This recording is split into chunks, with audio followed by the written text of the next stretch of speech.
in our villages, like only one or two household has telephone, and it was really expensive. It was about 5,000 US dollars for a SIM card. And also in the middle part of the Myanmar, like Zagai, you have no communication at all. And when people don't have communication, in one part, the isolation is creating different realities for them. Like they don't know how other parts of the world is evolving. Right now, everybody is aware of VPN. Like before, nobody is using. Like only the tech people, like the techie persons, are using VPN. But because of the censorship, after the coup, we had to use the VPNs.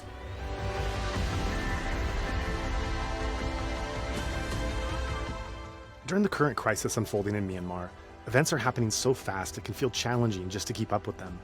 And we're working to increase our podcast production to stay abreast of this ever-changing crisis.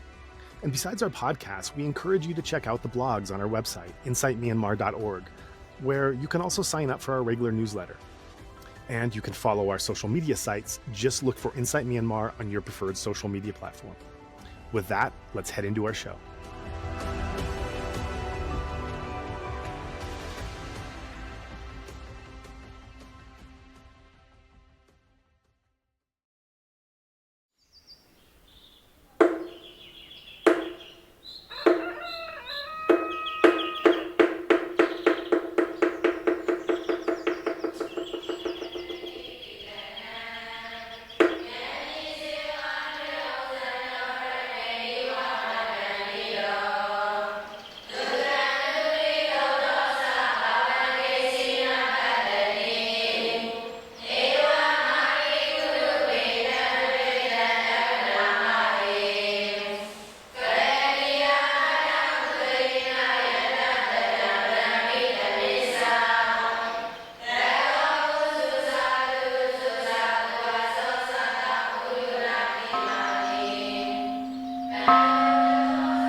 Welcome from Chiang Mai to this episode of Insight Myanmar podcast, and we're going to be spending the next amount of time delving deep into internet issues in Myanmar, past, present, and future.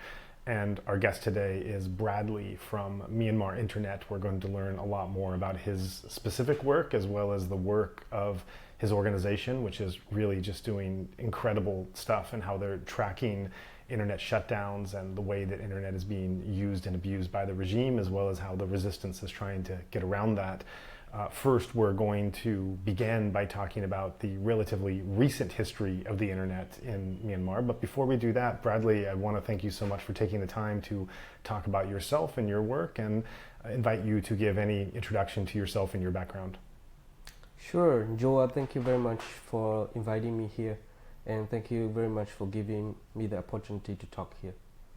So let's get into first the relatively recent history of the internet. Can you tell us how and when the internet came to Myanmar? Because as we know, this was after it arrived in many other countries around the world, and also arrived in a somewhat different way. Yes, that's a good question to start with. So, you have been in Myanmar like for a long time, so you are not an amateur of Myanmar stuff. So in Myanmar, like when we are in high school, when we are in the middle school, telephone is a very luxurious thing. Yeah. And if you, as a household, if you have a telephone at your house, it shows like power, like it shows this household is rich, this household is some kind of like government staff, or like high level of living standard. So if in our villages, like only one or two household has telephone, and it was really expensive, and it was about $5,000 for a SIM card, and nobody that is not related to the government can afford unless you're very, very rich. And from that, it becomes like the prices of the SIMs became reduced. And in 2012, there's a what we call like telecom revolution, or telecom market open up, and the international telecoms came in, and we got the taste of the mobile internet first in 2012. But so before we get into the SIM card revolution, which we definitely want to explore in the transition period, can you tell us what was the state of the internet, of what was available with surfing the web and anything else we know about access to internet before 2012? To what degrees was it possible and controlled? It was all internet cafes. Like if you want to use internet cafes, first there are like at the Ministry of Information, they have outlets in townships, and we have to go there and use the internet. I think 1 hour 1,000 is 1,000 chats is a little bit unaffordable for us. Like it's our pocket money is like only 500 at that time. So to use 1 hour of internet, for me and my brother have to team up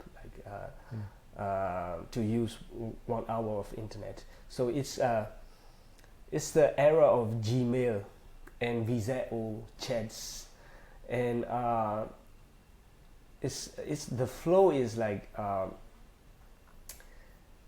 you go to the bulletin boards like MIRC, and there you are anonymous. You can talk to anybody, and you talk there. If you're like become friends, and you give those person your Gmail, and that's how the internet is back then, around like 2008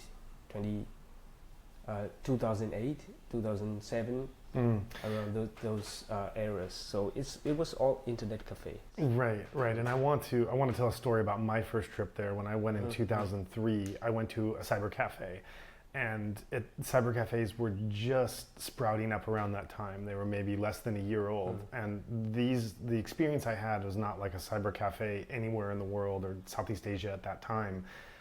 They were called cyber cafes, but you couldn't use the internet. You couldn't log on to your email. The only thing that you could do when I visited was to use the officially licensed email of the cyber cafe itself. And so I arrived in Myanmar, my first time ever. I wanted to write my mom and tell her I arrived safely. I went to the cyber cafe. Luckily, I knew my mom's email address by heart, and said I wanted to write an email. They looked at me with a lot of fear in their eyes and told me it couldn't be anything political. And I said, no, I just want to write my mom. So I wrote the letter, and I wrote the letter from the email address of the cafe itself, saying, this is Joa. It's a different address, but I just want to let you know I arrived safely. They looked at the length of the email I sent and charged me an amount based on how long the email was, which was, I couldn't comprehend how you charge based on that. I then paid $1 to send the message, and then I left. The next day, I get a knock on the door, and a delivery person from the cyber cafe is at my door in the guest house, and I don't know how they knew where I was staying, but they're at my door, and they give me a printed email reply from my mother, who had responded. And I felt like this was like an 18th century telegram. That in email form, that they had showed up with a printed email from my mother that they had printed and found me and said, this is the reply. It was like a telegram coming. they said, this is $1 as well. So I paid them $1 for the reply, and that was my internet experience for 1 month in Myanmar. So that was one part of it. And then also before the transition, I spent a lot of time at monasteries, and I would find that if I happened to bring a coffee table book or picture book or atlas to a monastery, the fascination was just overwhelming, because they didn't have access to just pictures of animals in different countries or foods or clothing, and human curiosity was so great to want to, that curiosity which the internet can provide was then accessible and inaccessible. And so being able to show a picture book of items that you had never seen before, this was something that just wasn't available around. And I set this up because I think when we talk about these developments that you're just about to get into in 2012, it's really hard to explain to people who weren't there what it meant to go from nothing, I mean really nothing, to everything. And I mean really everything. And as much as we think tech has advanced at these warp lightning speeds in the West, in Myanmar, it really was a night and day kind of feeling. It really was like your whole lifetime of generations where you didn't have any access to anything at all, to suddenly you have this device in your hand that's affordable with a SIM card that's affordable, and this can take you everywhere. And that, even at the time when I saw that change taking place in front of me, and I should also say, I was in Myanmar when the smartphone revolution started around the world. I didn't know what smartphones were for years, because I was living in Myanmar. I was reading New York Times article about what a smartphone was, and I didn't understand it, because I was in Myanmar and I didn't get one for many years later. And so, you know, I think that in understanding this rapid transition in 2012, which opened up all kinds of very important opportunities, but also just what a shock to the system it was to go from really having nothing to really having everything, and what that must do to the human psychology and society. So take us from there about, in tracking the growth of the internet, what happened when the SIM cards became affordable and available. Yeah, like you mentioned, like it was a shock to the society, and we're still seeing like the effects of it, from nothing to everything. By the way, you are more senior of the Myanmar internet than me, because in 2003, like you mentioned, like when you go to the cyber cafe, these things happen. So in 2003, I'm only 11 years old. Yeah, I'm dating myself. so yeah, and yes, that was true. I want to take a little bit back to this era of SS-denied, like when you go to the cyber cafe and you go to YouTube, it will say SS-denied. You can go to the BBC.com. You can go to CNN.com. Everything is SS-denied. Like only a few websites which are allowed to be explored. Yahoo is alright, but any other things, like everything is like SS-denied, like for a very long time. And also internet cafes have to report which user uses which services. That's why I think they know what email that you used in your case, and they have to like report about everything. So it's a time of Uzagana, Kunepole. Those people are like very early bloggers. They write blogs on the blogspot, and they got charged. They got arrested for like having emails, like for sending emails and writing blogs, like since 2008, 2007. So just to give you a little bit of sense of early digital repression. Yeah. You know. So to go to the from that to go to the 2012 of having everything in your hand is like it's quite shocking, and we didn't face the evolution of the devices like in other countries. People send SMSs with keypad phones. They're very quick, and then when the internet came, they send through the VoIP messengers, and we didn't have this kind of evolution. We went straight from nothing to smartphones. So how it affected the society is, right now people don't want to use any kind of text-based communication anymore. Like, people just want to send voice message, or people just want to do video call, and people want to see only audio visual kind of content, and it affects the fact that the society became very unfamiliar with the text-based communication, and also it also affects the fact that they think Facebook is the internet. Like, most of the people, like, not literally thinking Facebook is an internet, but when you pick up your phone and turn on your mobile data, where do you go? The first thing you go to Facebook, and that's how it affects the society, the first thing. And so when we got the internet in 2012, like,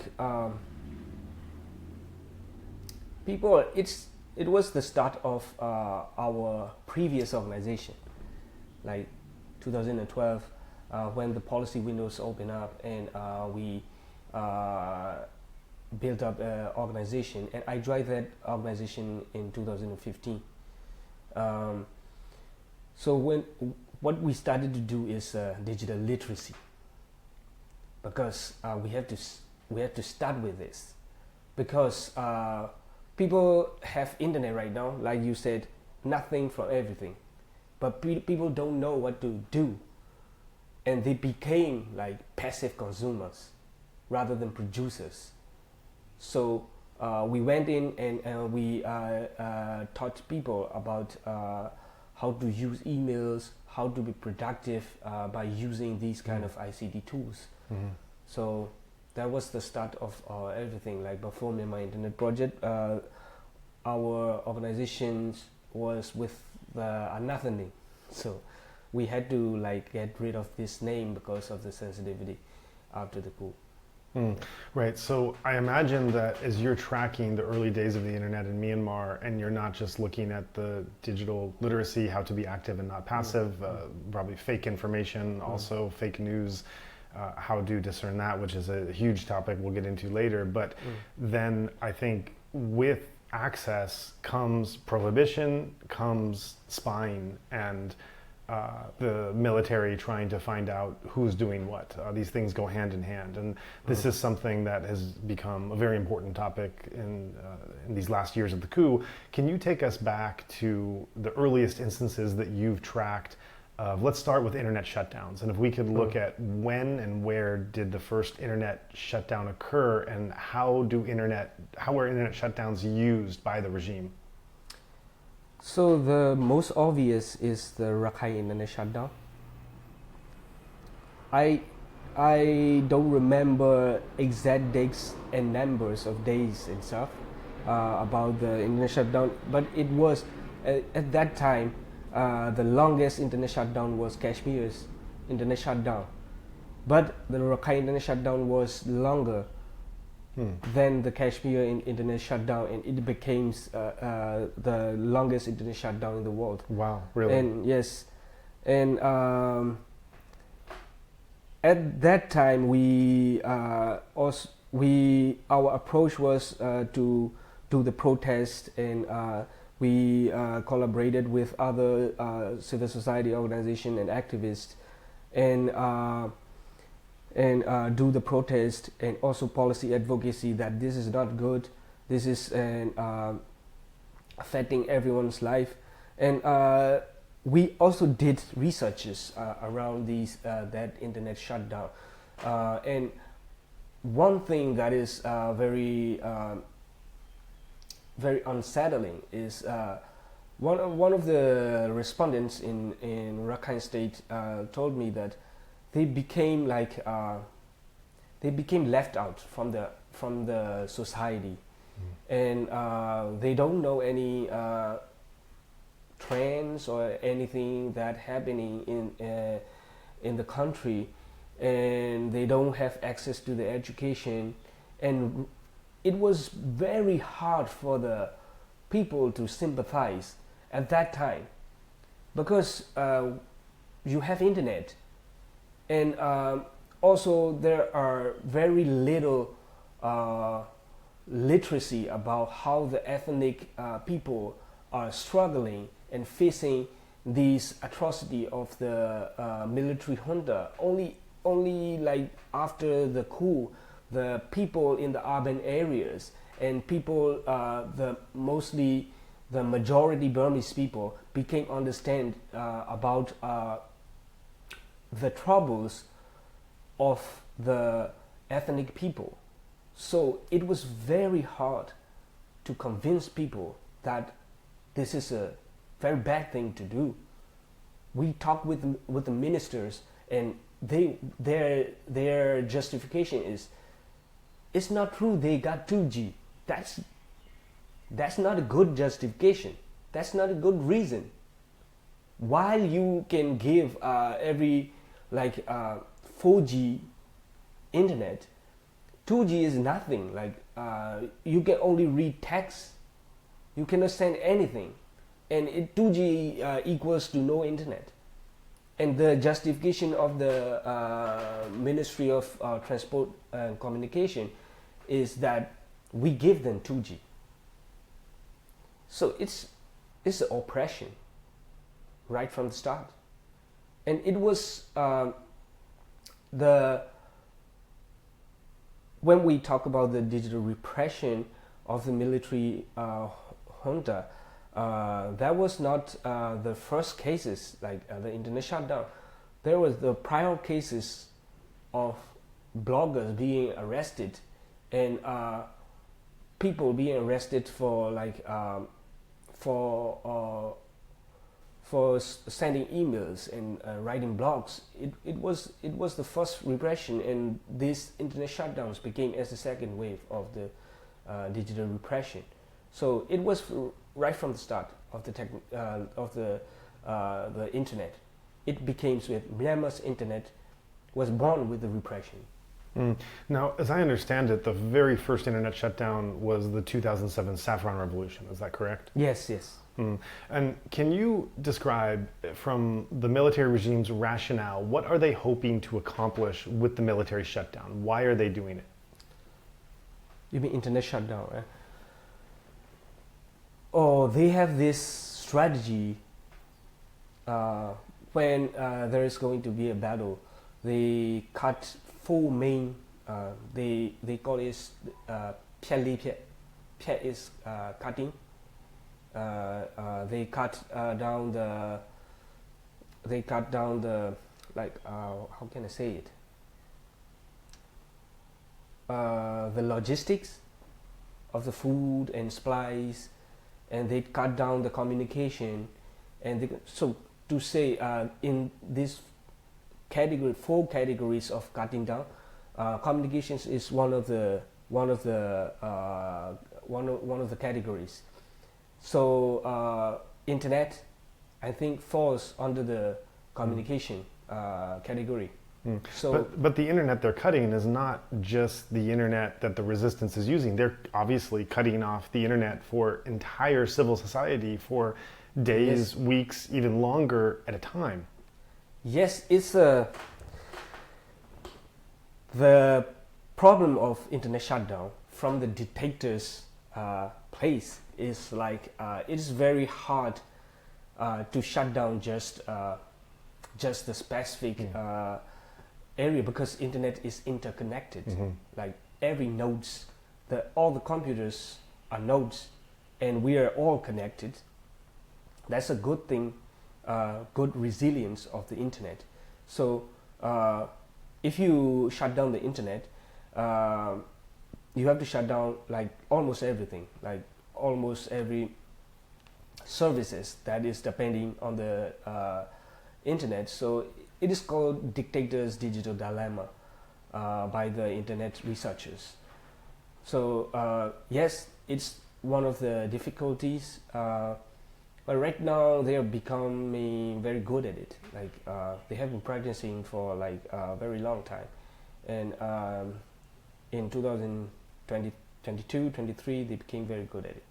Mm. I'm thinking about the effect on the people living under an internet shutdown and trying to describe how life is transformed in that way. And I would just like to invite listeners for a moment to think about how you all live your life on internet now. Everything from your banking to communication about your child's education or health, doctor's appointments, or obviously reading the news, sharing socially, all the different things that we just do automatically every 5 seconds, how we're all addicted to our phones in the modern age and checking the latest this or that or making arrangements, and what it would be like to have that all stripped away at a moment's notice and not know when it was coming back. And so can you describe, if you yourself have lived under these conditions or the research that you've done has gained that? I want to put the human element to this. What is it like to be living your life on a daily basis and suddenly find yourself completely stripped of any internet ability for an undetermined amount of time? That was what we should, like in 2012, like Rakhine Internet shutdown. 1 year, and for 1 year anniversary, we did this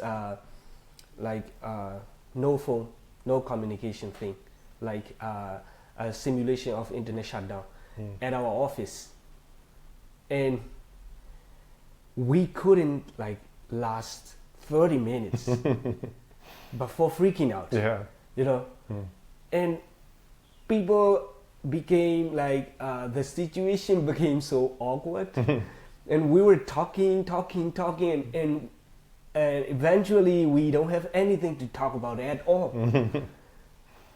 And what do? We're walking around in the office and we don't know what to do. Have a cup of tea downstairs, and that day was very long, you know, and the time frame that like we went into a different time machine, and there we can sympathize. We're living in Yangon at that time, in a very decent condition of living. Like we have our office, we have air-conditioned rooms, we have like nice meeting rooms, and we have vehicles to travel.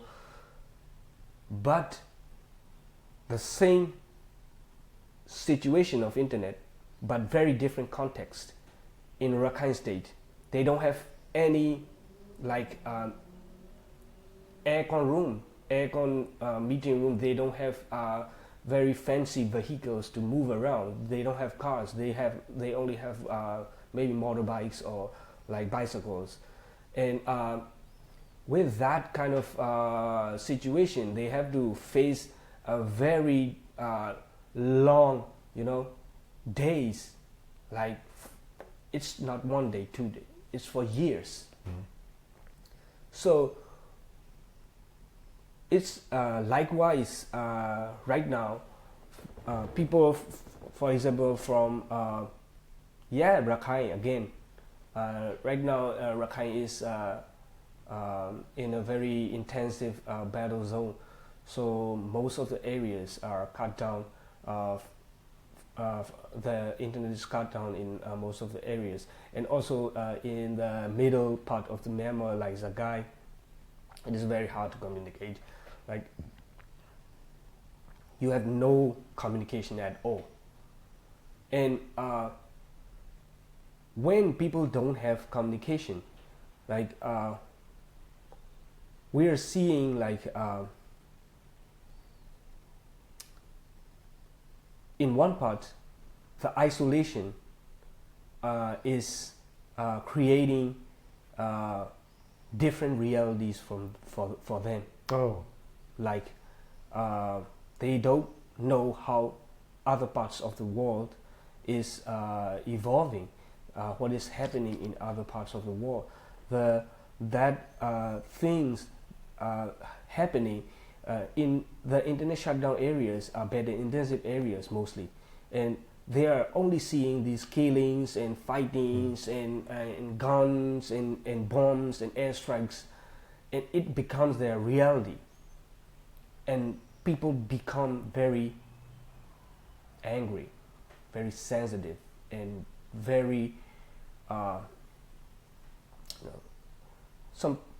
some of the people, our friends from the jungle, like came to Chiang Mai sometimes, and our Chiang Mai house is like near the airport. When the airplanes come, they goes in under the bed, like while you were like drinking beer and you were talking. yeah. And in Chiang Mai there is a tradition when there are funerals, they do firecrackers, like, and these people freaked out, like, so it creates like different reality, and when they communicate with other people from another reality, it is very hard for them to adjust. You know? That also makes me think that the people that are living in places where that violence isn't happening can disassociate from the reality of something happening very close because they're not informed about the violence that's taking place very near to them. And so some places in Myanmar might have a sense of a sheltered feel of what's actually happening.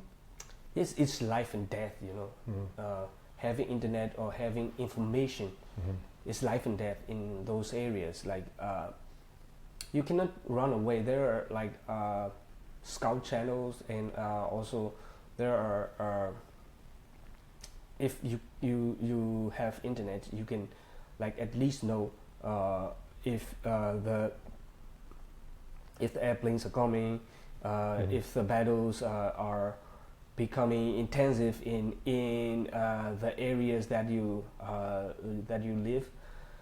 But without that, you don't know anything. Like you cannot run away from a airstrike. Like you cannot run away like if the airplane is over your head. Like it's very little chance that you survive. I think it goes without saying that having access to information, internet or any other form, is telling you, it's giving you updates and news as to what's happening in your community, in your country. And famously in 1988, there are stories of killings of students and protesters that happened that Burmese people didn't know about for not just days or weeks, but in some cases years, because it was so much easier to be able to keep that news away. And one of the most horrific stories I heard when I was at a monastery in the Sagaing Hills, which obviously is in the Sagaing Hills, is separated by the river and where they go to get the water for the monks and whatnot, and have done so historically for centuries. And hearing that after some event in 1988, the villagers woke up and went down to get the water as they usually did, and the bloodied bodies of students corpses were floating down the stream, and they had no idea what happened, but just seeing one corpse after another. This was the way that news of some atrocity took place back then. And so we certainly saw that in the early days after 2021, when when the crackdown started against the protesters, and how internet was a sudden vehicle for alerting communities in the world as to what was happening and what was about to happen, and also became a tool of the regime to quickly move to using internet to spy and to shut it off altogether, when there was when a particularly vicious crackdown or arrests or straight out murder on the streets was to take place. Yes. So the first thing they did after the 2021 coup was the internet shutdown, like total blackout. That's right. Yeah. So my experience of that time is we had as a organization which teaches like digital security and everything related to security. We had like very odd contingency plans. Like since the election, we had like this kind of contingency plan. If there is total blackout, we have to exchange information manually. Like we mapped out our team members in townships like South Oakland, Damway, and we have this plan mapped out, and we never thought we had to do this protocol. Like it is just for the it's just for like thinking out loud. But on that day, like February 1st, we had to do it like really. Dude, I cannot connect to any member of my team, and as the protocol, I went to this park, and there they are. Like, so we cannot connect to anyone. So what do we do? What happened in your township? What happened in your township? That way, we exchanged information like manually. Otherwise, we wouldn't know. And like you mentioned, if there is no internet or like in the 1988, the atrocities might not be known. And right now, it's the same thing. Like we can say we have 330 cities in Myanmar, and about 80 cities are in total internet shutdown. Mm-hmm. Like we cannot know what is happening in Myanmar. So the 1988 scenario is still happening. So 80 out of 300 is a big number. Like it's like 1/3 of the total cities in Myanmar. So right now there are a lot of news about the places where internet is okay, but inside these internet inaccessible areas, it's very hard to know the truth. It is still very hard. We also saw the value of when the internet was on. There was that moment, I don't know if you remember, I think 3 weeks or 4 weeks after the coup, where a number of students and protesters came to be surrounded in Sancheon. And as this was happening, there were live reports and updates as to what was happening, and those that were paying attention, everyone was on the edge of their seats with terror as the scene is unfolding. I was later told behind the scenes that the various embassies, international organizations were also following just as closely, using all of their connections to try to stop a mass atrocity from taking place before our eyes, which did happen. Yes, even my colleagues and ourselves, like when there were protests, we were there at the protests every day. And one of our colleagues, like he was running away from the police, and there was the time after they shot Myatetekai in the head.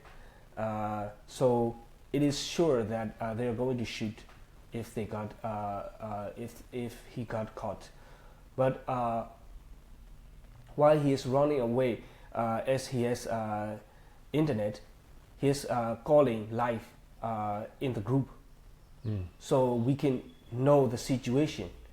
Like he is in the market, and the market people were hiding, but the police went into the market, and he was about to get caught. And when he got caught, we were there already, and we talked to the police, and with the senior people, if senior people talk to them, this is not the guy that was protesting. He is just a simple guy in the village and stuff, and he was released. So that the instant communication, instant transmission of this condition to us, saved his life.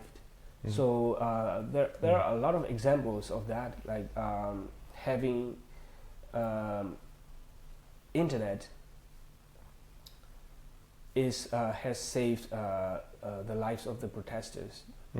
Now, I also want to ask about the regime's policies towards the internet since the coup. And we saw that, as you said, when the coup was launched, obviously the internet was cut. It then came back on. Then it went through a period where, for the first several months, there were strict shutdowns from, I think it was something like 11 p.m. to 7 a.m. or something. Yes. And it was always a terrible time for me, because I'd be talking to all my Myanmar friends up until 10:55, and then the lights just went out in the middle of all these conversations, and it was daytime in the US, and I'd just kind of say a prayer and put it in the back of my mind, get to work on the other parts of what we were doing on our platform, and then suddenly when the internet was on, boom, boom, boom, boom, all the messages come from all the different areas, and just hope that everyone I know is all right, and having no idea what. And sometimes as the internet is shut down, I remember we would hear whiffs and hints of, someone saying, people outside of Myanmar saying, I hear something's happening in this area. I heard that there might be a crackdown in this district of Yangon, but no one knew how to check because the internet was completely off.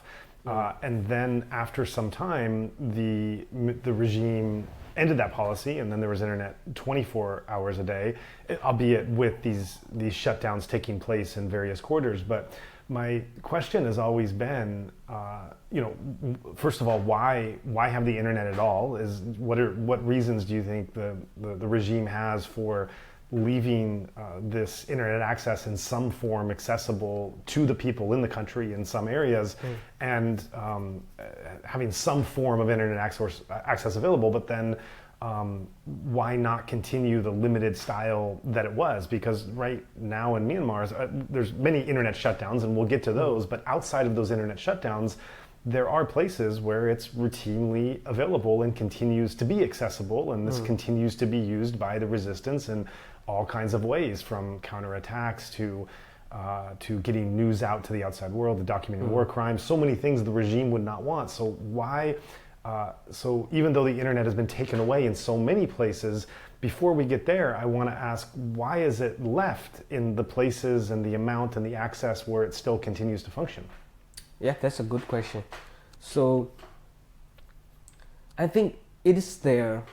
It is interesting to look at their patterns. Like you mentioned, there are periodical internet shutdowns. There are geographical internet shutdowns, and they are practically literally practicing every types of internet shutdown. So there are types of internet shutdown, like periodical, geographical, and bandwidth throttling. So they are practicing every types of internet shutdown, and see how that works, like how each types of the internet shutdowns works. So in some area they do bandwidth throttling, they throttle the bandwidth and decrease the bandwidth. It's not shut down, it's just decreased. So to do the total internet shutdown, the commercial loss is great.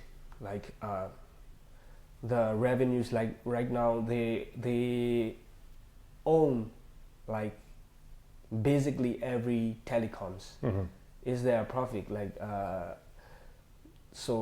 their telecoms or the telecoms that owned by their associates, and it was if you completely shut down one, like let's say a township, it is the revenue that is creating the telecom revenue is big, so they are losing that money. So it is the digital dictator dilemma.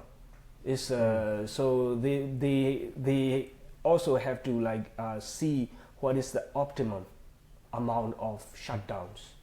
That's why they are like practicing and seeing how to strategically like shut down the internet.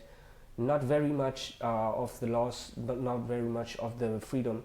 So they also have to have a good strategy, like what is their most optimum like level of internet shutdown. That's why some places are left accessible, and the critical areas got shut down. Now, as you're talking, I'm having this image in my mind of one little man inside a booth of mass technological devices who's swirling knobs and testing figures, kind of a 1980s cartoon of a little man just fooling around with all these knobs and levers. Can you describe what does it take to shut internet off? What does it look like? How does that process happen to technically shut off or decrease or change the bandwidth of a certain part of the country?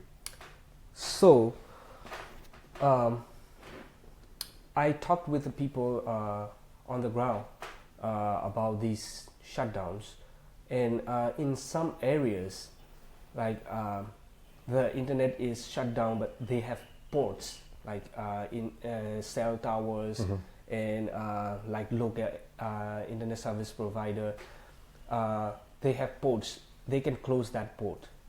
So if they close that port, even if you have a running cell tower, you cannot access to the spectrum, like the internet, to the backbone of the internet. You can use your infrastructure like intranet, but you cannot go up to the internet. So it is not an easy process, and there is no like switch on and off button. So they have to the process is they have to release instructions to the telecom companies first, like the 4 telecom operators, and the 4 telecom operators forwarded that instructions to the local ISPs, and the local ISPs also further proceed with the instructions so that you got the internet shut down. So in some areas it is quick. In some areas it is not very. In some areas, the local ISPs, even if the instructions came, the local ISP don't want to like shut down, because it's a lot of investment for them. So if the internet is shut down, they lose money. So in some areas, even if they want to shut down the internet, it is still open. So yeah, and are there cases of so there's, you give an example of a local ISP that rejects the shutdown orders / requests because of profitability. Are there also examples where there are friendly people in these places who don't respect these requests coming because they want to support the resistance? Yeah, that's also another way around, but for the local ISP, it is hard for them to say, because they have to work with the regime in order to access, in order to get the bandwidths, because there are only 4 licenses, like telecom operation license. Everything, every company goes under these 4 licenses. So it is monopolized. So, Can you tell us about these four telecom companies? Tell us who they are and their relationship to the regime. so as you might know, that after 2012 telecom revolution, uh, there were two private international telecoms. One is Telenor from Norway and Ooredoo from Qatar, and another two operators are Mintel and MPT. So MPT is Myanmar Post and Telecommunication. So it is owned by the government. When the telecom the sector is liberalized, the Myanmar Post and Telecommunication collaborated with KDDI, the Japanese company, and became a company, like a public company, rather than it was their role before was a regulator. So they seen that telecom cannot be a regulator. So regulator has to be an independent body. So they formed a public company.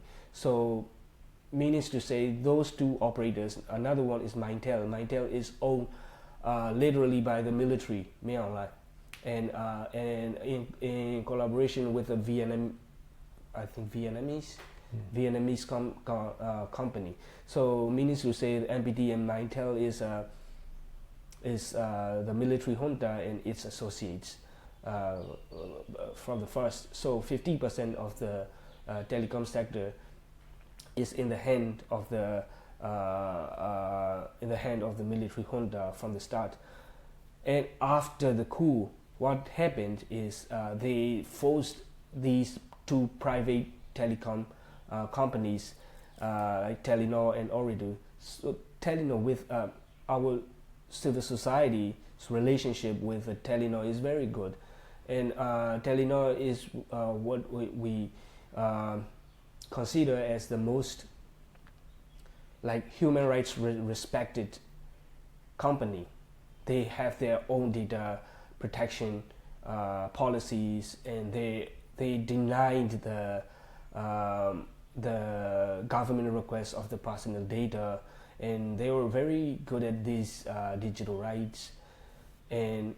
But what happened is when the coup happened, and also the military forced the telecoms to install surveillance equipment at their data centers, and also other things like data requests, they decided to leave the country right away, and they transferred the data of 15 million users, like 15 or 30, I don't know the exact number anymore.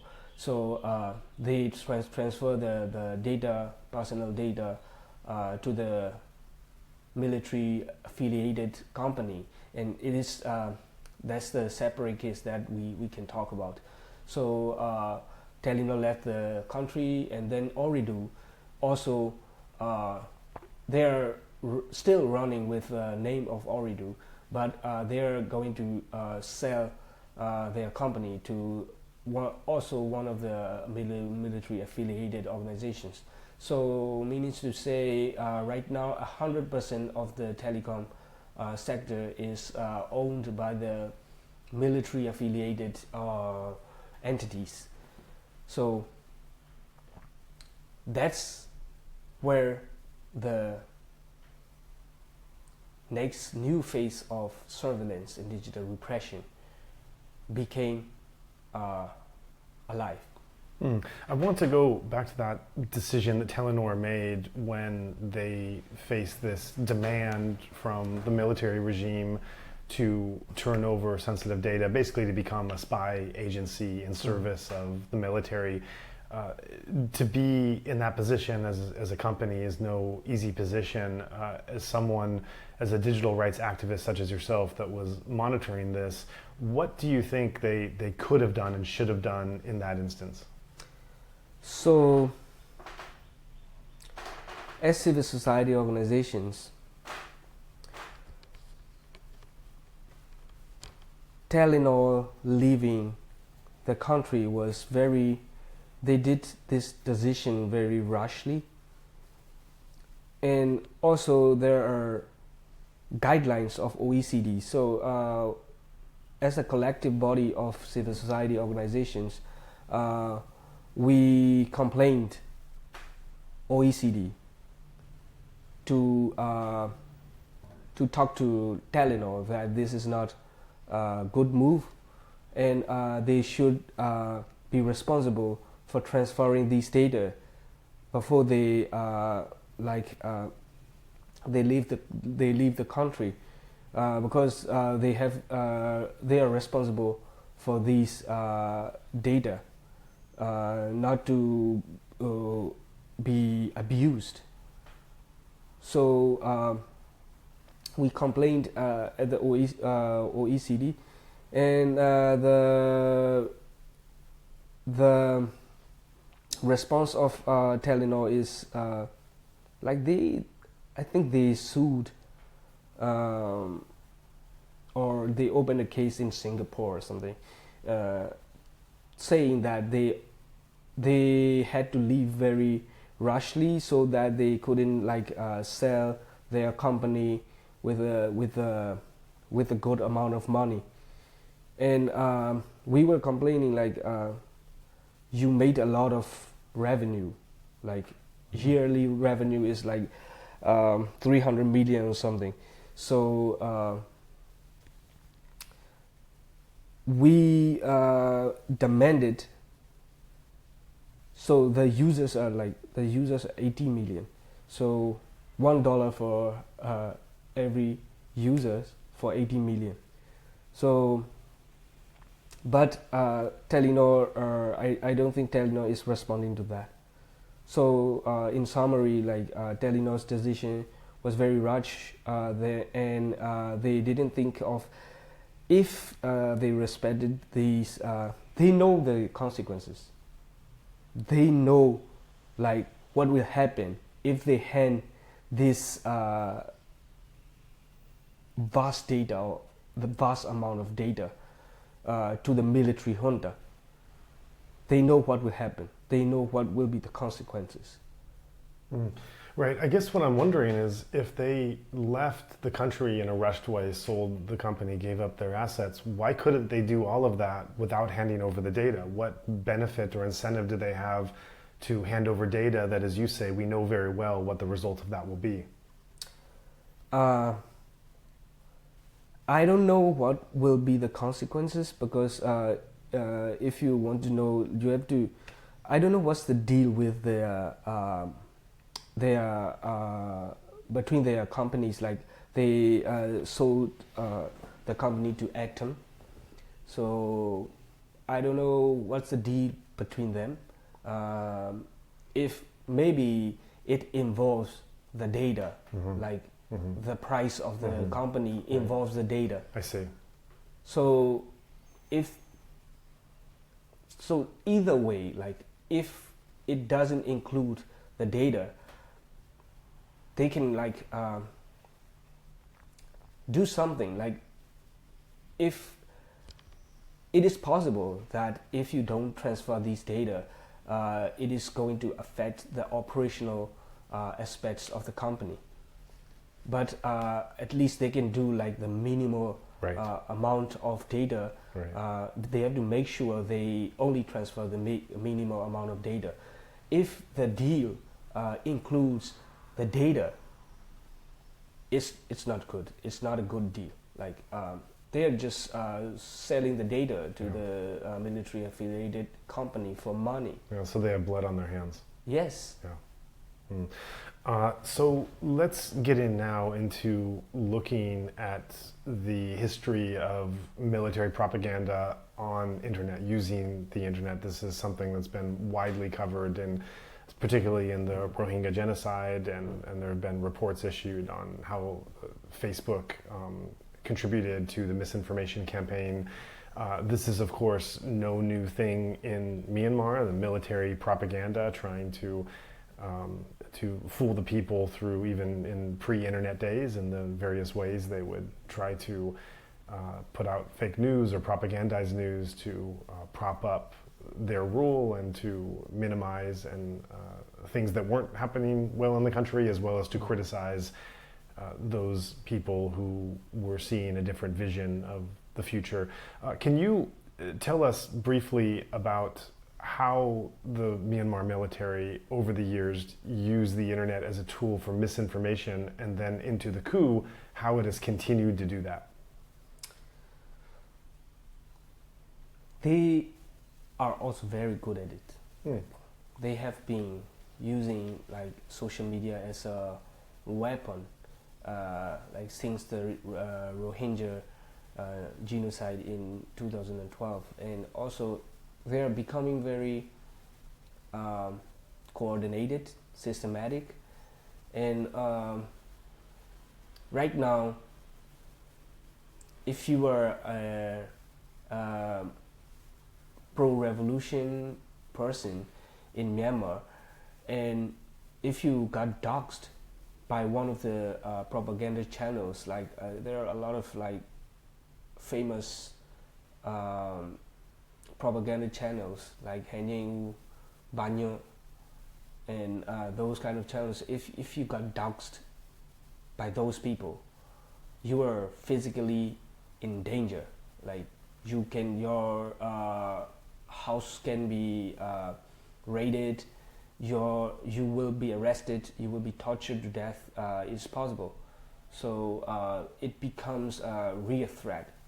Like not just the propaganda on the, on the air.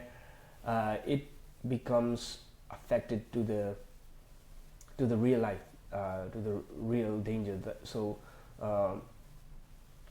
right now they are using multiple platforms. Like rather than Facebook, they become very active on the Telegram channels.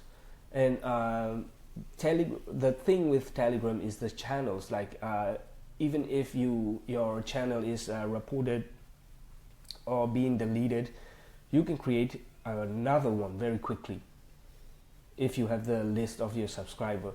So so they're not going away, and we have known that they are not just like volunteer propagandists of the pro military population. No, they are coordinated. Like they have mechanisms, like which one deals with what kind of content. They have very systematic mechanism, and according to article, like I think it's on Mizima or something. Yes, Mizima. That the people graduated from Russia, like they are like managing these kind of propaganda mechanisms, and right now they are like very filthy jobs they do. Like even they are also, but why they are very powerful is they also have like forces. Like apart from the military, they have like have you heard about Pusoti? Like they're gonna kill, they're gonna like beheaded everybody. Like they don't have any kind of sympathy, or they're killers on the ground. So they're connected with these propaganda mechanisms. So if the propaganda channels demand to burn a village, or to kill a man, or to kill tens of hundreds of men, they have the mechanism on the ground. That's why it is very, very terrifying. Like and it is right now, policy-wise, it is very hard to prevent, or it is very hard to like tackle this problem, because for example, Telegram, you cannot. We were trying to like communicate with Telegram. It's not my specialized part. Our colleagues work specifically on this part of job, but there is no accountable like actions like from Telegram to date, like not yet. And the policy advocacy to Telegram is very much harder than other social media platforms. What do you think that is? I don't know, because I think the company was born in Russia, but they moved out of Russia, and the developer team is in Doha, and I don't know for example, when we do policy advocacy to Facebook, Facebook replied, and I'm not saying Facebook is a perfect company, but they did give attention and action, like they followed with action. Now Facebook has a monitoring team. Facebook has a policy team for specifically for Myanmar, so that it is easy and it is effective to do the platform advocacy. But when it comes to Telegram, we still don't know the ultimate policy communication channel yet. So yeah. Now, during the Rohingya crisis, famously, as I referenced before, the military had very sophisticated campaigns to use this newfound internet, as we spoke of, this sudden change and shift of the going from nothing to everything, and taking advantage of this new device that people had in their hands to flood it with the anti-Muslim propaganda that helped to fuel that crisis. And that has there have been much in the way of reports and analysis of how that propaganda took place during those years. Also, as we know, we look at like the New Light of Myanmar, some of the terrible propaganda magazines before, newspapers before the internet. The headlines were something of a laughingstock of generals visiting some dam or giving donations to some monastery or something, and I think that certainly there were many people that were not fooled by the ridiculousness of the headlines, but probably others living in rural areas that would take this as a news source. But I feel like there is a maturity and sophistication that's taken place among the Myanmar people in these years to have learned from these past lessons, and as we all know, a tremendous mistrust and hatred of the military, and many people not prone to believe anything that they're saying. So I'm wondering, you've talked about Telegram, but I'm wondering on the other, the more traditional social media channels of like Facebook, Twitter, even Instagram, let's say, have there been evidence of different kinds of propaganda the military's been putting out? Maybe they're putting out the same they have in the past. I can't imagine it really working. I can't imagine, when I look at social media feeds, there's a whole genre of Burmese sharing the latest crazy thing that the military is trying to make us believe, and everyone kind of laughing at how ridiculous it is and being able to see right through it. So I know that that there's some level of propaganda attempts that the military has not learned from and doesn't realize this isn't working anymore, because they've just become a commonly shared joke of how stupid it is. That do you really think that we're going to believe this headline anymore? But I'm wondering, on top of those, the tried and true that they've done in the past, and that I think really by and large are not working now, are there more sophisticated forms of propaganda and messing around on these social media platforms that you've seen since the coup? Yeah, it's the whole scene, like you mentioned, people are prone to these propaganda contents, but the propaganda, like social media weaponization capability of the military is increasing. They are also expanding their, including the channels, including the content. They're on TikTok, they are on every possible social media, they are on VK, they're even on Spotify.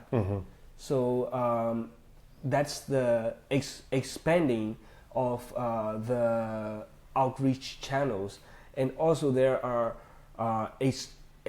like increasing different types of content from those channels.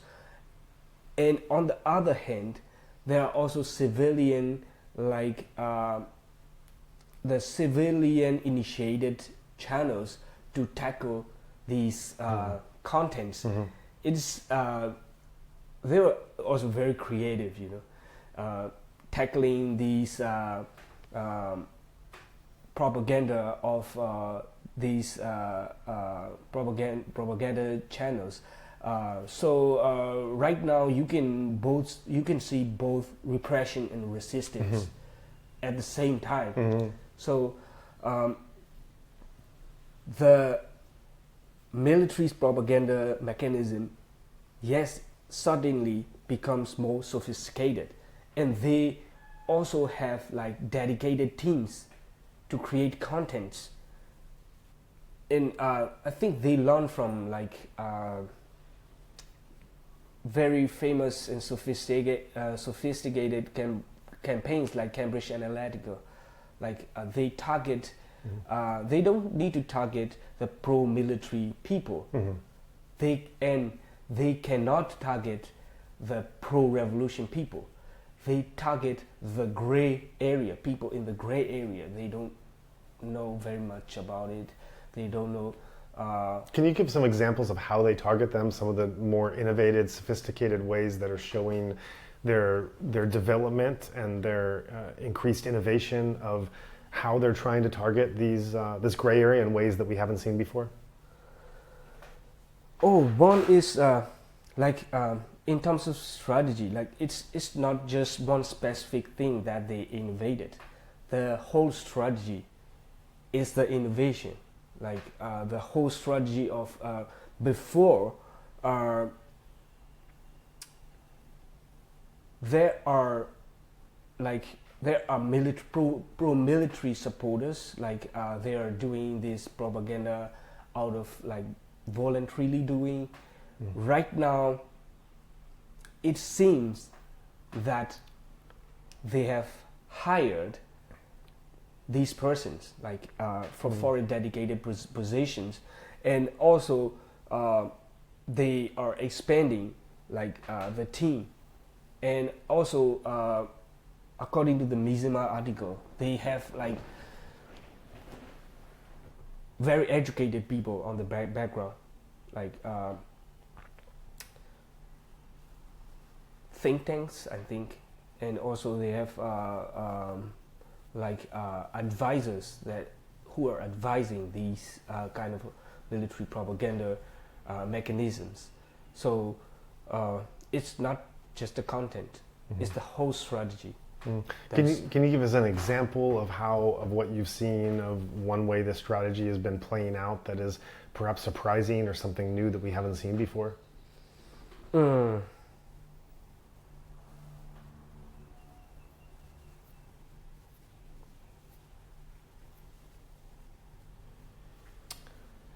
So right now, I would say the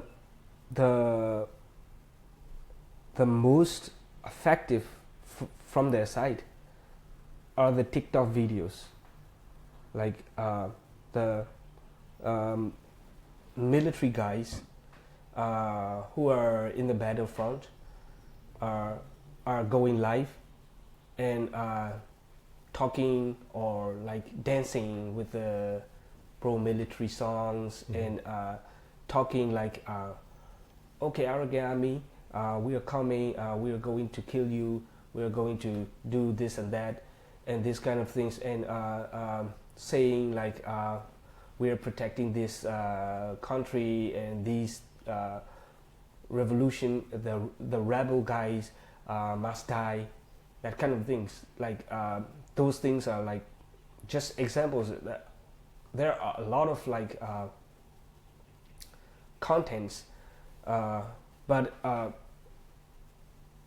it's the TikTok videos are like I think, in my opinion, like I'm not an expert in this area, but the TikTok videos are like right now very effective. Mm. And as with the question with Telegram, as we talked about with Facebook, has there been outreach to TikTok to try to ban these murderous videos from airing freely? TikTok advocacy. I think some of TikTok also has community moderation. I think, like they hired a team or something, but I haven't really heard anything progressing on TikTok. Also, they are trying to do like advocacy, but I think still no like still no significant improvement on that. Mm. So when we look at how the regime is developing these strategies, as well as how the teams that have been assembled, you've referenced a couple of times the support they're getting from other countries. You've mentioned Russia. We haven't talked about China yet. Maybe there are other countries still there to name. But what do you know of foreign influence that is supporting the regime to do better at this propaganda, this doxing, this using the internet as a tool for spying? What support are they getting from outside their borders? Oh, yeah, that's a good question. So this surveillance, like the most visible is the surveillance. Like right now, they are doing like they are doing EIDs registrations, and they are changing from physical card to smart card, and they are forcing the people to register the SIM cards. So these are their preparation of the centers of calculations, and they are reorganizing the centers of calculations in terms of to be able to do triangulation, to know where you are and who you are, like to get like very specific and accurate data of the people for the sake of surveillance. And also they're increasing their surveillance capability. And you might heard like in these days they are banning the VPNs, I think. And to ban VPNs, it's a lot of work. Yeah. It's a lot of collection of IP addresses. It's a lot of work. So it's clear that they have capacity to do that. And these kind of models of surveillance is there is a theory of surveillance which is called panopticon. Panopticon is a jail where it's a circular jail where the cells of the prisoners have no doors, so it is transparent, and in the middle there is a guard tower. So inside that there is a guard or not, the prisoner cannot know. But everything that the prisoners are doing is transparent to the guard. So there is a thought in the prisoner's mind that we are watched all the time. So whether there is a guard in the watchtower or not, they don't want anything to do wrong, because they are being watched all the time. That's the traditional surveillance theory, like panopticon. But according to the surveillance researchers, the countries like China, Russia are going to the post-panopticon surveillance systems, saying that they are not the watching. The role of the guard right now in post-panopticon is they're like decentralized. It's not watched from one center. And also there are collaboration with business owners and private sectors. So we are seeing that pattern in Myanmar surveillance evolution. Right now, you might heard about these surveillance over like mobile transactions. Yeah. There are mobile money mobile money apps like KBZ Pay, Wave Pay, and CB Pay, etc. So there are a lot of people who got arrested via their accounts, like mobile money accounts. And we recently did a research on that, and we found out that the banks are collaborating with the military. Of course, almost all of them are tycoons, like are cronies, and they have dedicated team. Like it is sure, because we asked one of the victims, and she mentioned that because she transferred the money, and in the description she writes this is for the donation. So they have teams at the banks who are manually monitoring these descriptions.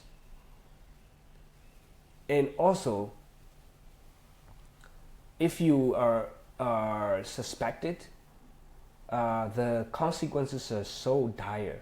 Like your house can be raided, and there are also victims whose houses got raided, got arrested, IDs confiscated. So if the ID is confiscated, you cannot do anything anymore. You cannot travel. You cannot use the banking services. You cannot do anything. And also the balance in those bank accounts, you will never get it back. So it's freezed. So there we can see the collaboration with the private companies, and it becomes more powerful. Like I don't want to say it, but it's the truth. So they do that, and then the why they touch this mobile, we call it policing mobile money. Why do they police this mobile money? It's a low hanging fruit for them. Like if you monitor the mobile money transactions, from there you can go to like IDs. Why don't you have this correct ID? And they can also go to the mobile phone numbers. So why don't you register with SIM card on your name? Go to the SIM card registration and do it under your name. So you don't have the correct ID. You go to the EID system and do correct EID system. So in that way, they can build like systems, centers of calculations, in order to surveil systematically. So before that, the surveillance system of the military is a little bit of this, a little bit of that. So just to create, it is not the surveillance system was not very powerful like China. So they just have to create the panopticon concept in the mind of the citizens, that they are watched all the time. So you will remember right after the coup, they do these drones or something like in the streets of of Bogota, in the streets of Damui. There are like persons, like sometimes like Chinese women or something. They are with a computer or tablet. They are doing something with the drones or something. So I think it can be a covert operation. Like you don't need to tell the people that they are doing this, but they're showing that they are using these drones, CCTVs, and everything, so that they create this chilling effect of they're being watched all the time. Right now, is from that stage, the surveillance is going to another stage to post-panopticon. Like they are really working on it, and it is like we cannot compare literally with states very sophisticated and very like expensive state surveillance systems of Russia and China, but the the way of the evolution, the idea, the theory is very similar. So it is possible that behind this, maybe they learned from the available literature, or they learned from directly from them. Who knows? This is a terrifying reality that you're painting, a very grim picture, but an accurate one, and one that I'm really grateful that you're sharing with us and sharing with our audience. And it also makes me think of how they say throughout human history, war is always in conflict. This is always what makes a society have to innovate in ways that they haven't had to previously. These are all the bad kinds of innovations that we're seeing the Myanmar military having to do, and to be forced to make a transition to a truly terrifying apparatus that even in the bad old days of how many informants there were, was nothing at the level that we're seeing that it's leading to now. And it also, I think, highlights this kind of light versus dark, freedom versus tyranny that the Myanmar struggle falls into. That it's another, it's putting in relief this being a battlefield in very stark contrast between these forces that are trying to promote a freer society with human rights and civil society against a regime that is getting more tyrannical, that is aligning more closely with these bad actors, and that we have this the struggle taking place right before our eyes in very clear terms, in terms of what it is they're trying to do in the type of rule and type of country that they want to create. This is one of just many topics that we've covered on this platform, of showing, of illustrating what this regime is doing now, what they're pointing to in the future, and were they to have tighter control, what we would see them clenching their fist in trying to create in ways that we haven't seen even in previous regimes. And this is really something quite terrifying. We've painted this very grim yet accurate picture of all of these ways that the regime has been innovating to try to have a tighter grip on its people, and to force them into submission with the kind of rule that they'd like to establish. I'd like to balance that with turning over to the side of the people, and maybe balance it with some optimistic yet also accurate information as to how this new generation of youth activists have been using technology and using the internet to fight back in equally, if not more, innovative and inspiring ways against the tyranny they have on the other side. And with this question, I also want to highlight and alert listeners that this is your particular area of focus. And so we're really getting into interesting territory here, because up until now, your extensive knowledge of all these questions that I'm throwing at you, even not being your area of expertise, you've been able to give extraordinarily detailed and comprehensive answers of a wide range of subjects. But this is your particular area of expertise and analysis, and so we're really in for a treat in being able to hear from you all the ways that you've been studying these 3.5 years and the years before the coup itself, in the growth of how activists have been growing and maturing in their innovative ways to resist this regime in ways that I think are going to be studied for a long time outside of Myanmar in terms of what ordinary people can do to resist systems of oppression. So tell us what you've learned in looking at it through that analysis. Yes, that's also a very critical subject to talk about, and also I am watching, studying this phenomena of digital repression as well as the resistance, because to talk about that we have to since the beginning, we were talking about this arresting of the bloggers and stuff, and also I have been working as a digital security trainer back then, from 2015 to before the coup, and also I'm still doing some digital security trainings.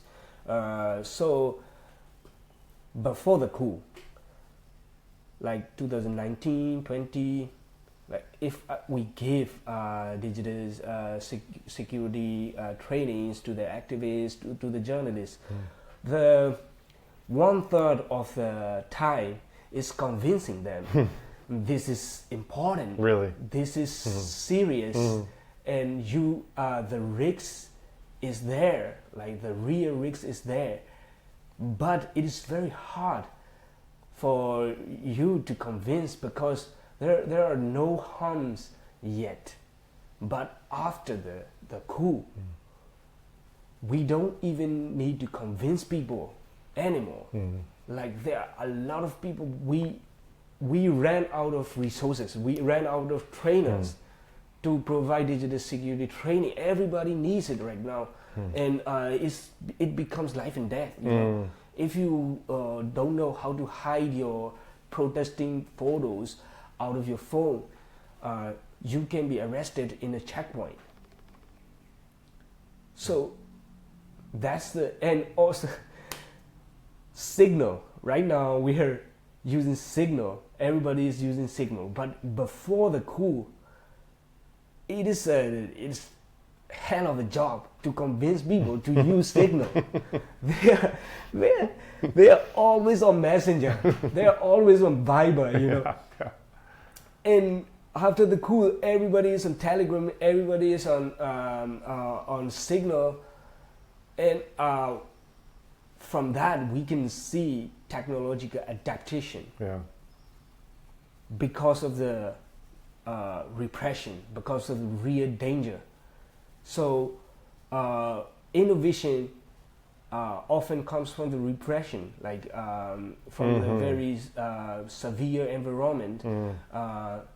There comes the innovation. So if I am to talk about the evolution of the resistance, I'm going to start from there, like the technological adaptation of the public. You know, right now everybody is aware of VPN.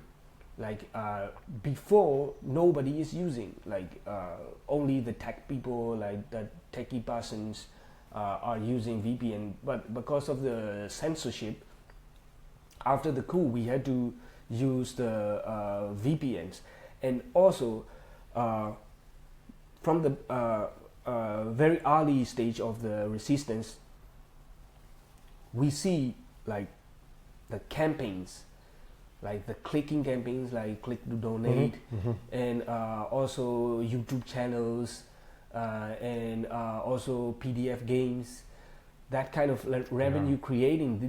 That's so creative, you know. That is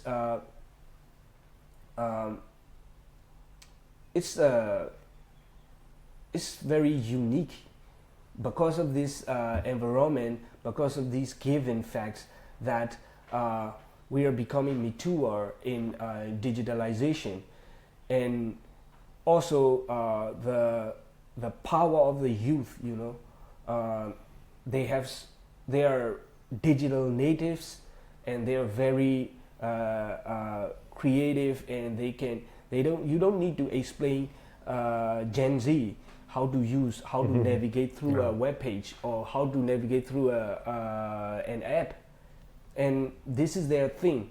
And with those given facts, this kind of creative resistance campaigns came out. And after that, we also acknowledge that there are a lot of campaigns from in collaboration with NUG, the civil societies themselves, and also there are scout channels on Telegram, like township by township. There are scout channels. That's a mass coordination of the civil society. It cannot be it cannot be assumed as just a simple phenomenon. It's a very, when it comes to Myanmar, we are very difficult to collaborate, coordinate in a large scale. But this happened, and the large scale coordination between the people via the digital platforms happened, and still happening. Tell us what these scout channels are. So these scout channels are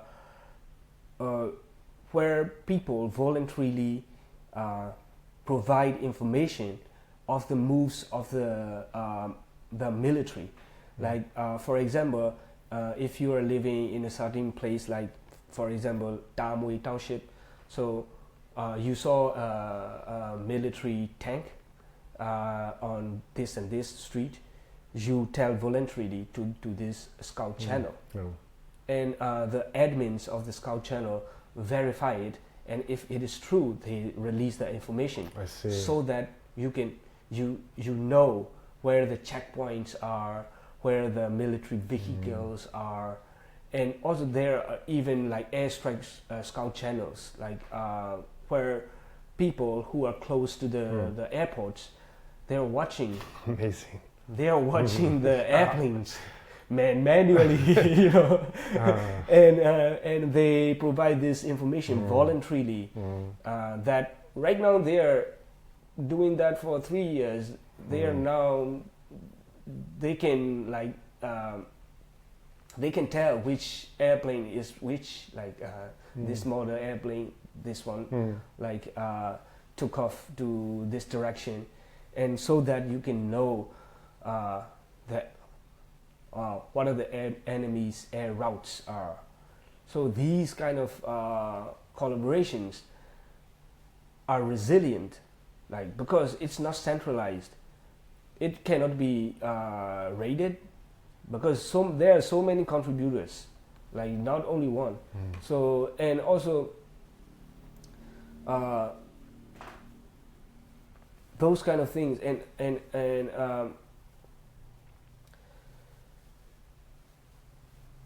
and the, how can I say, those resistance are also facing with systemic repression, but people always have very creative ways to communicate. For example, these everything has to have internet to happen, but in some areas there are no internet, and people are using alternative ways right now. Some people go back to leaflets, they produce their magazines in leaflets, and they produce to the community. And some people goes back to transmitting FM radio. They're because they cannot be in a certain area, because they can be bombed. what they did is very creative. Like they have a truck, and on that truck there are generators and FM transmitter on top of it, and they go up to the mountain twice a day. They broadcast the news, Wow. the revolution news. That's incredible. That's incredibly risky. That's incredibly risky and that's incredibly creative. Yeah, yeah. And also, people are right now using like the education people, like people. There are alternative. There are platforms who are providing alternative education, like the GED, like the, how can I say that, like the pre-college courses. They offer this kind of courses free for the students who dropped out but after the coup, and the CDM students. And also there are a lot of people who are inaccessible to education. So there are also these kind of alternative education providers who are also doing incredible jobs. Like right now, for the internet inaccessible areas, they are creating these Moodle box, like Raspberry Pi, and they put their courses in a Raspberry Pi so that you can access it like off-grid. You don't need to connect to any internet at all. Mm-hmm. So there are also initiatives like that going on. So before we talk about this military's capacity of the surveillance, but when we talk about this creative, like resistance initiatives of the people, yeah, it is very much appreciated. Like if there are no initiatives like that, it's done. It's this revolution or resistance, whatever you call, is done. Because in Yangon right now,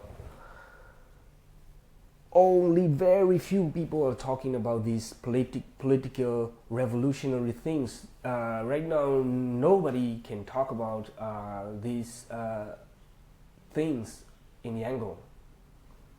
In other areas, there are battles. Why are they not talking about them in Yangon? Oh no, because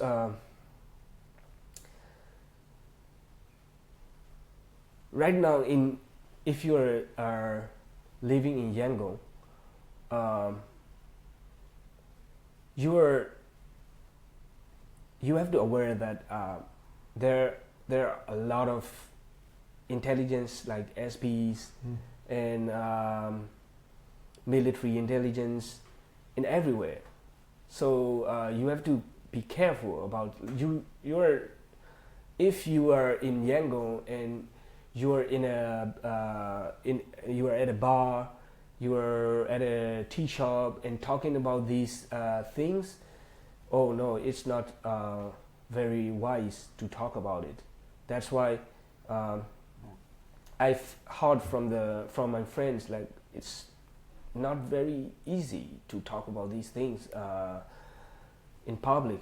If you are at your home, yes, you can talk about it, but on the streets and in public discourses, nobody is talking about it. So yeah, so the creative campaigns are like, it has to be more coordinated, and also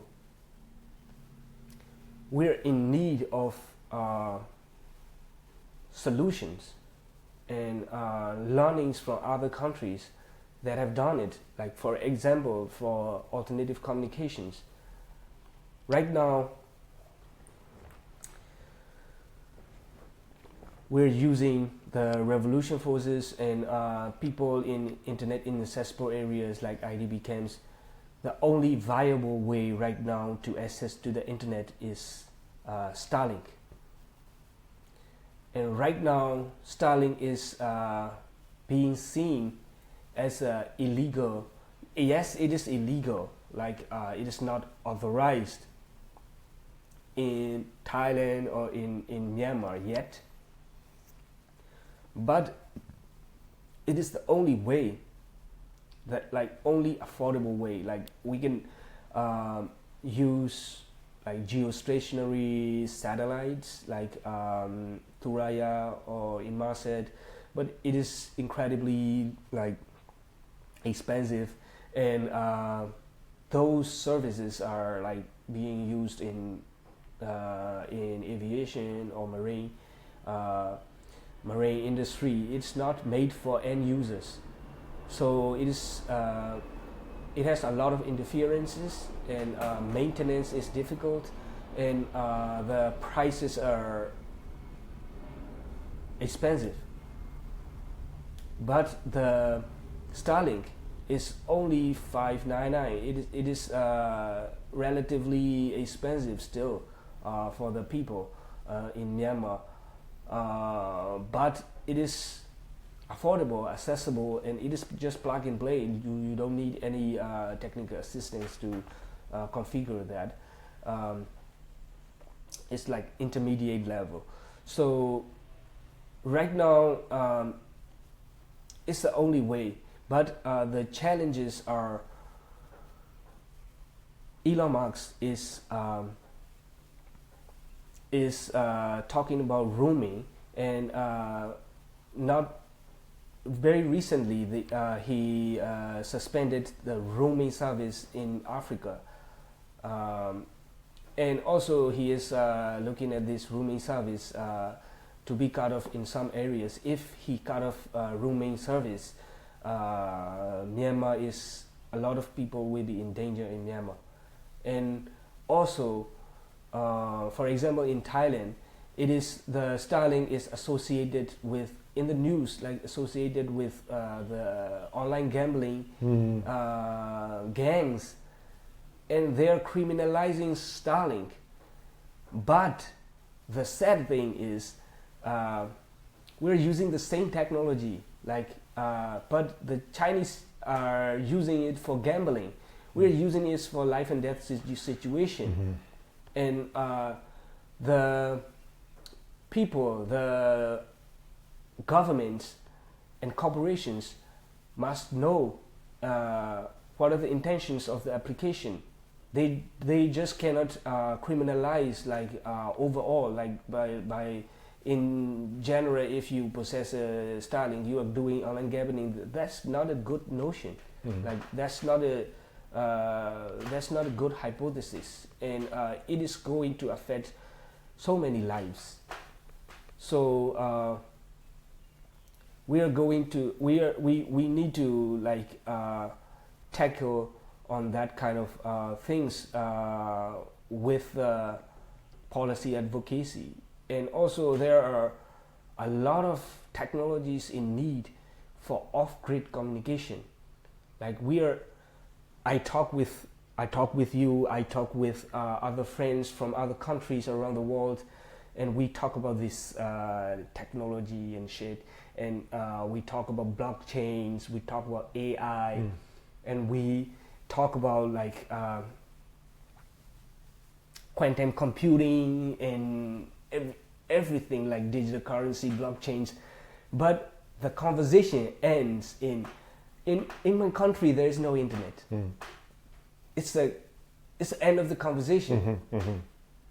So yesterday also I talked with the Chinese friends, like there are Web3 people, like blockchain people. The conversation ends there. Like so if we are going to create a digital currency based on blockchain, but we have no internet, how should we do? No one has an answer. And right now, that's the divide, you know.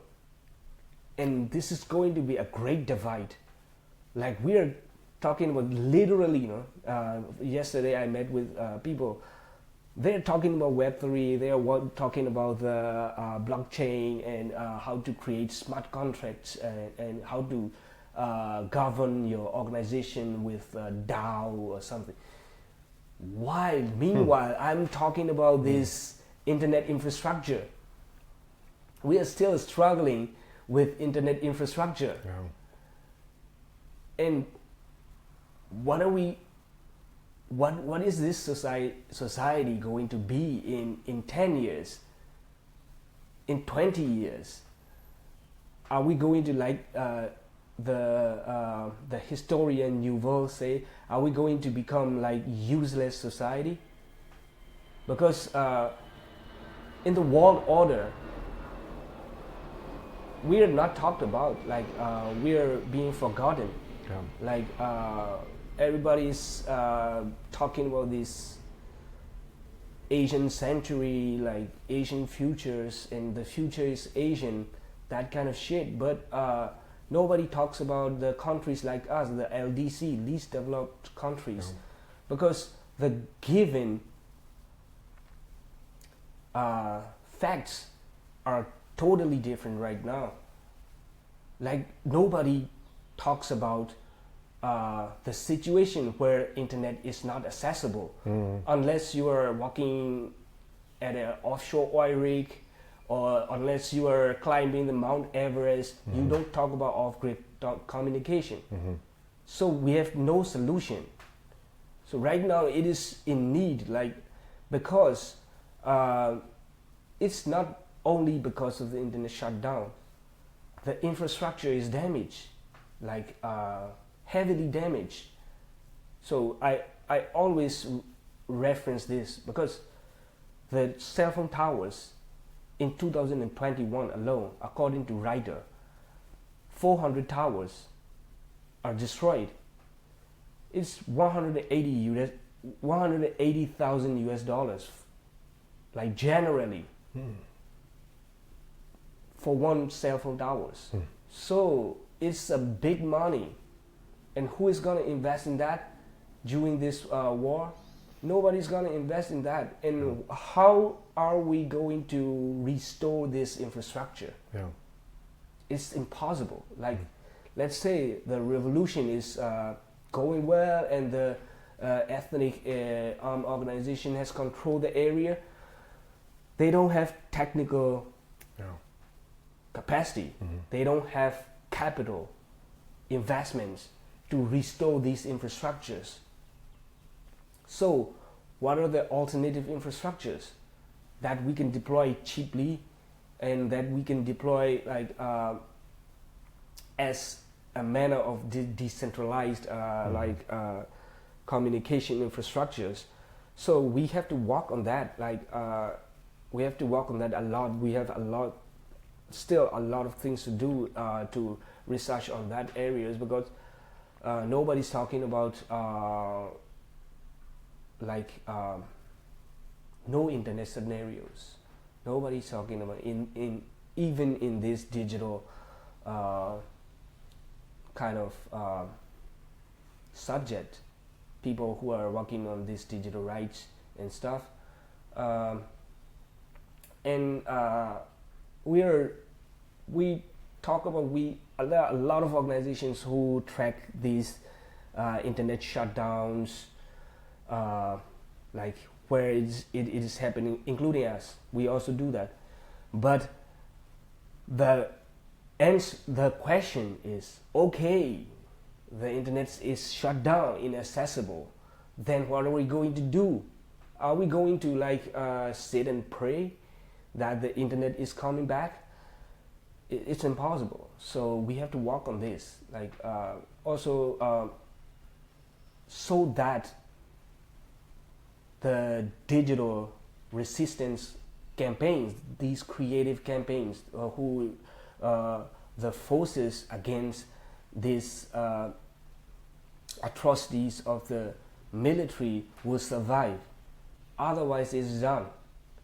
And also, if you are not restoring, or if you are not providing alternative infrastructure for the communication, it's a chicken and egg scenario for every development Yeah. thing. You Yeah. know, if you are, let's say, you are currently government and you want to do a currency by yourself, but right now printing money is not the optimal way.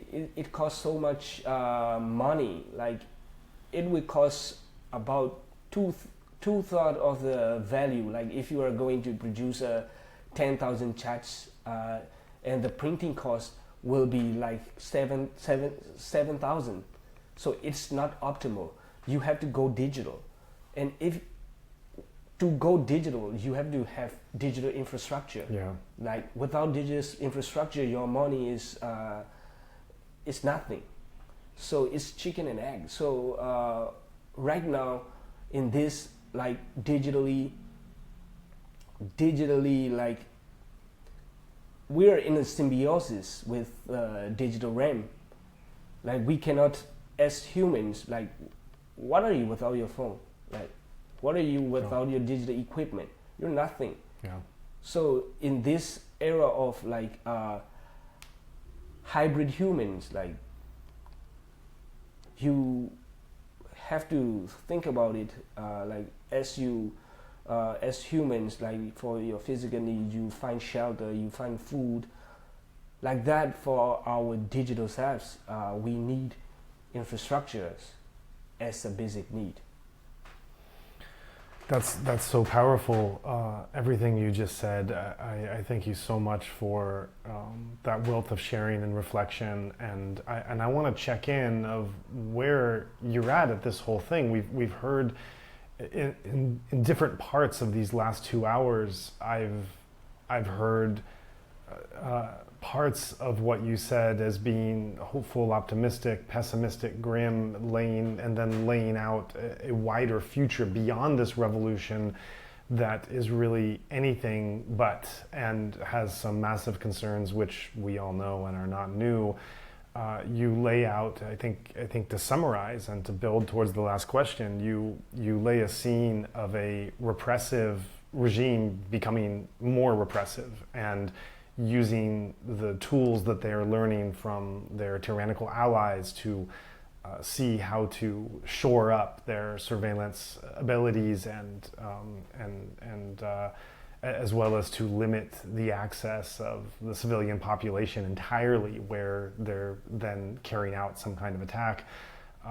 Yet you've also shown how, just as they're learning from their tyrannical friends, the Burmese are learning from their Milk Tea Alliance friends and from their grassroots friends and from what activists have done in other countries that have faced similar brutal and repressive regimes, and that not just learning from those allies, also innovating in such stupendous and incredible and unprecedented ways that the rest of the world is watching or should be watching in terms of how they are learning to use these digital tools in ways that we've never seen before. And as you've said, at Gen Z, you don't have to show them how to use a smartphone, how to go to an app, how to have some kind of crowd sharing in some new way that has never been done before to serve their particular needs on the ground.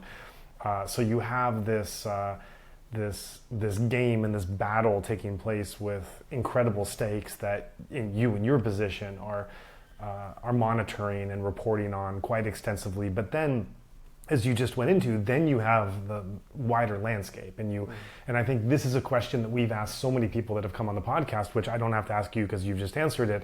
The question being from your field, and we've asked this of energy experts, of education, of infrastructure, of the government itself, and local townships, environment. We've asked it to. We've asked so many versions of this question to experts in their particular field. If the revolution were to be successful tomorrow, what would we be looking at in Myanmar? What has been destroyed, and how long would it take to build up back again? This has been such a common refrain in looking at not just where are we in this revolution, but if we were to be successful and prevail tomorrow, what is the landscape of this country going forward, with how much was lost and how much has to be rebuilt? I don't have to ask you that because you've just given an extensive answer, a depressing answer of what is being destroyed and how hard it is to build back up, not just physically, but so much that goes into attracting that investment and the stability that's needed to carry that out, and then the ethical ways that it's being used by hopefully an ethical administration that is protecting human rights, digital rights included within that.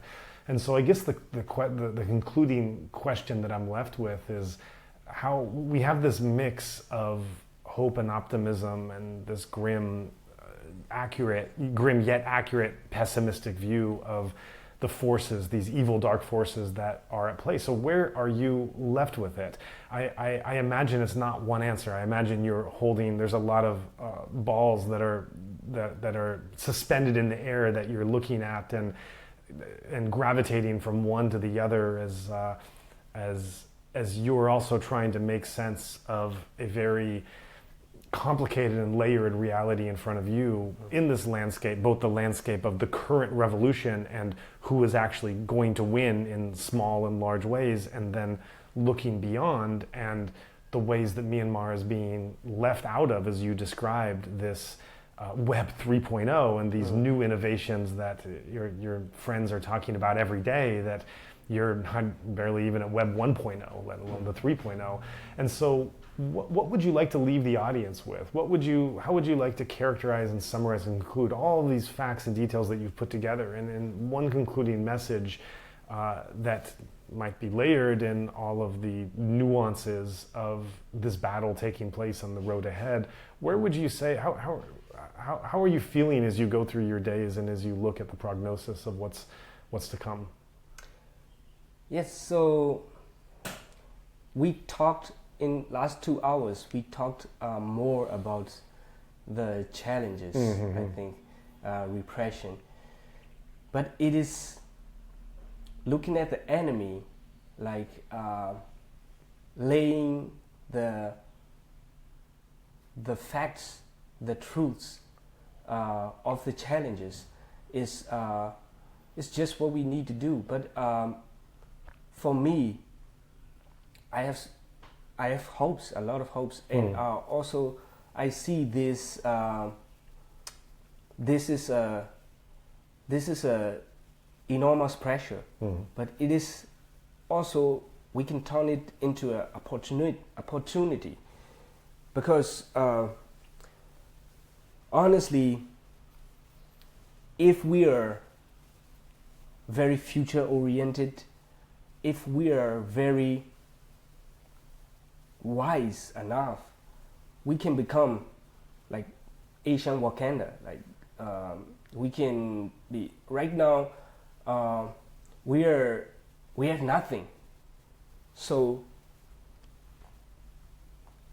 right now, in terms of political situations, this is not only our country. There are a lot of countries in war situation. In a lot of countries, there are political crises, and the democracies around the world have problems. The communist countries have problems. Everybody's having problems.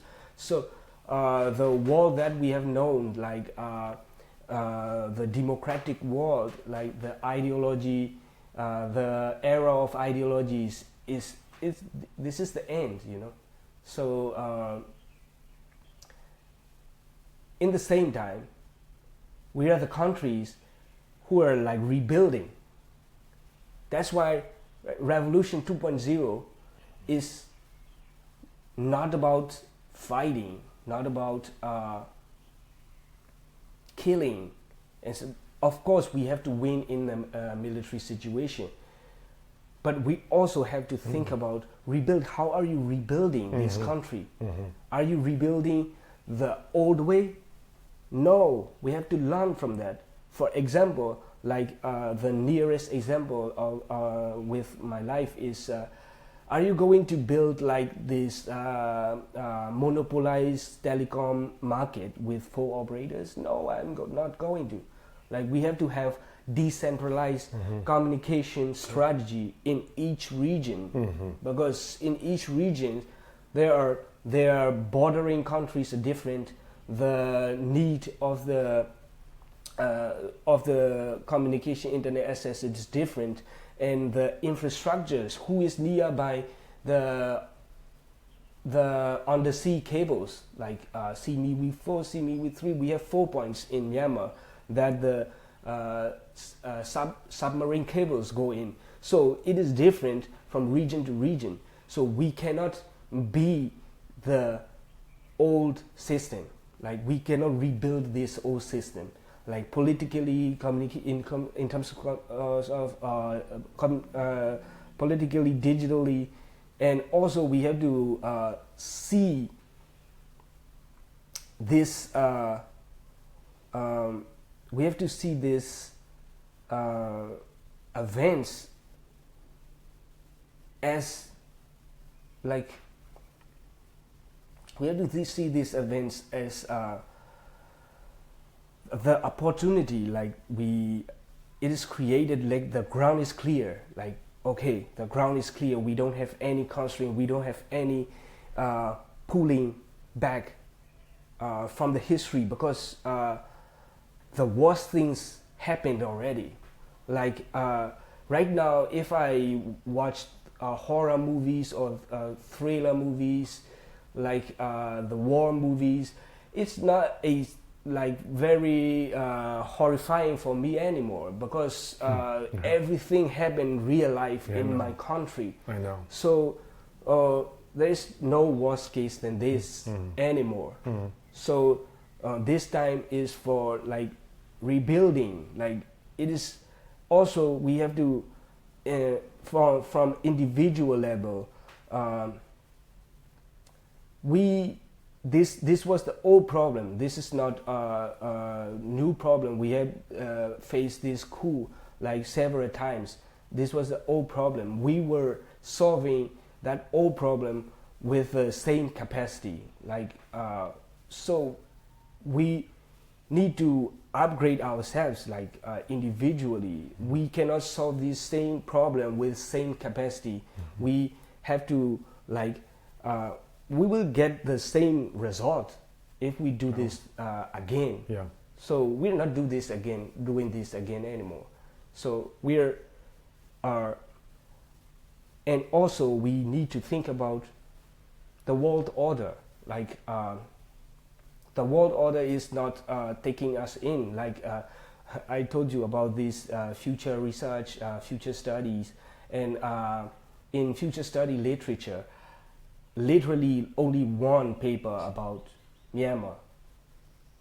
So we're not considered in the future, but we have to tell them we're here, and let's go together. And we cannot, in the situation of crisis, it is very hard to look at the future, even for 5 years, 10 years. Why other people are talking about 100 years ahead? We're very difficult to talk about the 10 years plan. But if we are like just complaining about the situation and because of the crisis we cannot talk about the future. If we are not talking about the future, our futures will be unknown. So we have to explore what are the possible alternative futures of us. Like that can be like good things or bad things, like in between things. So we need to strategize, like what are the futures, possible futures? What are our preferred futures?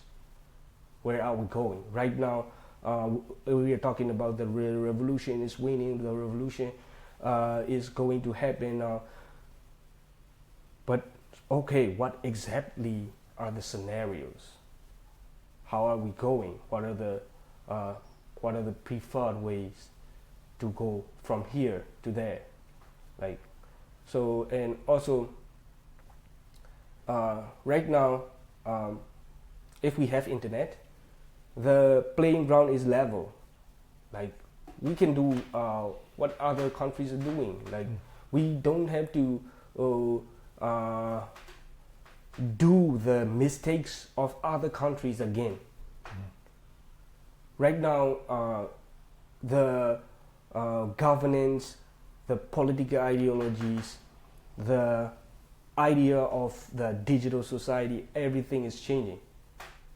We have access to the latest ideas. Why not use the latest ideas? Because our ground is clear. We are building from scratch.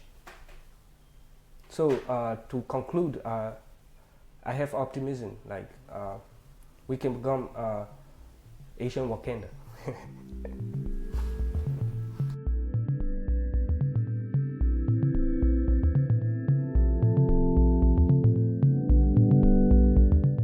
I know for a lot of podcast listeners, as soon as the fundraising requests start up, you just kind of zone out or skip ahead till it's over. But I ask that if you're taking the time to listen to our full podcast, that you also take the time to consider our spiel. Some may assume that producing a 2-hour episode wouldn't take much more than the conversation itself. But so much more goes into it. In advance of the interview, our content team reviews the biography and relevant works of the upcoming guests, and we discuss the best way to use our limited time together. After the interview is completed, the raw audio file is sent to our sound engineer who shapes it into working order. A single episode can take several full days of solid production work in the studio, which is carefully coordinated with our content team to ensure smooth listening. Further edits and post-production magic bring the eventual episode into your ears, along with extensive written descriptions of each interview, which we publish on our blog and social media. Many of these steps require an outlay of funds in some way or another. We hope that each episode informs you about the ongoing crisis, and if you find it of value, we also hope that you might consider supporting our mission. If you would like to join in our mission to support those in Myanmar who are being impacted by the military coup, we welcome your contribution in any form, currency, or transfer method. Your donation will go on to support a wide range of humanitarian and media missions, aiding those local communities who need it most. Donations are directed to such causes as the Civil Disobedience Movement, CDM, families of deceased victims, internally displaced person IDP camps, food for impoverished communities, military defection campaigns, undercover journalists, refugee camps, monasteries and nunneries, education initiatives, the purchasing of protective equipment and medical supplies, COVID relief, and more. We also make sure that our donation fund supports a diverse range of religious and ethnic groups across the country. We invite you to visit our website to learn more about past projects, as well as upcoming needs. You can give a general donation or earmark your contribution to a specific activity or project you would like to support, perhaps even something you heard about in this very episode. All of this humanitarian work is carried out by our nonprofit mission, Better Burma. Any donation you give on our Insight Myanmar website is directed towards this fund. Alternatively, you can also visit the Better Burma website, betterburma.org, and donate directly there. In either case, your donation goes to the same cause, and both websites accept credit card. You can also give via PayPal by going to paypal.me/betterburma. Additionally, we can take donations through Patreon, Venmo, GoFundMe, and Cash App. Simply search Better Burma on each platform and you'll find our account. You can also visit either website for specific links to these respective accounts or email us at info@betterburma.org. That's Better Burma, one word, spelled BETTERBURMA.org. If you would like to give it another way, please contact us. We also invite you to check out our range of handicrafts that are sourced from vulnerable artisan communities across Myanmar, available at alokacrafts.com. Any purchase will not only support these artisan communities, but also our nonprofit's wider mission. That's Aloka Crafts, spelled ALOKACRAFTS, one word, alokacrafts.com. Thank you so much for your kind consideration and support.